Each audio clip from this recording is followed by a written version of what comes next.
programang ito ay rated SPG. Striktong patnubay at gabay ng magulang ang kailangan. Maaaring may masiselang tema, lengguwahe, karahasan, sexual, horror o droga na hindi angkop sa...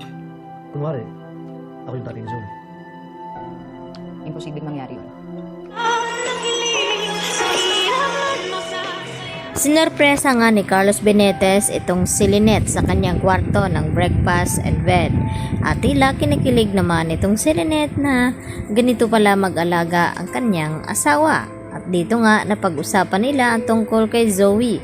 At dito naman na tila nagbibiro itong si Carlos at sinabi dito kay Lynette na papaano daw kung siya ang naging ina ni Zoe. At dito rin na sinabi ni Lynette kung mabait lang daw sana itong si Zoe at lalong lalo na dito kay Annalyn baka may posibilidad na tanggapin niya ito. At ang kasunod naman na biro dito ni Carlos ay sinabi niya papaano daw kung siya ang ama ni Zoe. At hindi naman naniniwala itong si Lynette at imposible daw na mangyari iyon. At ang magiging issue nga daw ay ang hindi pagsasabi ng totoo dito ni Carlos. Talagang magkakaproblema daw sila. At tila na nahimik naman bigla itong si Carlos Benitez dito sa mga sinasabi nga dito ni Lynette. At inaya niya nga itong kumain at ang sagot nga dito ni Carlos na tapos na nga raw siya kumain. At maya maya nga ay nabanggit dito ni Lynette na gusto na daw niyang bumalik doon sa kanilang tirahan upang nang sa ganon ay harapin na niya itong kanyang trauma upang matapos na nga ito. Sa kabilang banda, dito naman nagkaharap-harap itong pamilya ni Giselle at itong kanyang anak at itong si Moira at nakilala na rin ni Moira itong si Justin na pinabayaan daw di umano ni Giselle at pinigilan naman ni RJ itong si Moira sa kung ano-ano ang mga pinagsasabi nito.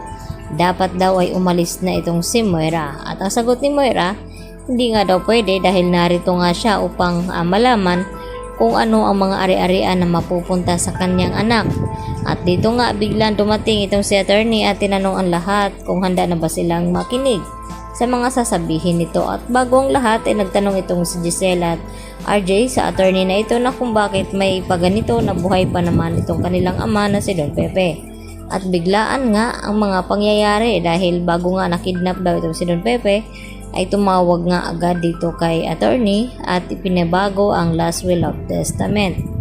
At dito na iniisa-isa ang mga kayamanan na binanggit dito ni attorney at ang unang ngang nabigyan ay itong si Giselle na panganay na anak dito ni Don Pepe at ang kasunod itong si RJ at ang kasunod naman ay itong si Annalyn at ang kasunod itong si Justin.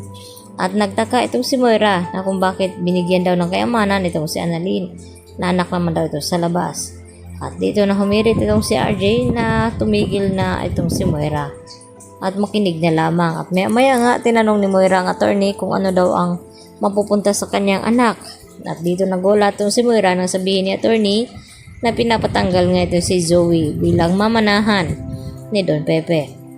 At tumawag nga itong si Don Pepe dito kay attorney bago nga siya dinukot. At nagtataka itong si attorney dahil bigla-biglaan nga daw ang pagtawag at hindi binanggit kung ano ang dahilan na kung bakit inalis niya itong si Zoe. Kaya agad na nagduda itong si Giselle at itong si RJ na walang mabigat na dahilan itong kanilang ama na bakit tinanggal itong si Zoe sa araw mismo ng kanyang pagkawala. At may duda ito na may kinalaman talaga itong si Zoe. At dito naman ay nawat ni RJ itong si ate niya Giselle na tama daw dahil tapos na nga ang kanilang investigasyon dito.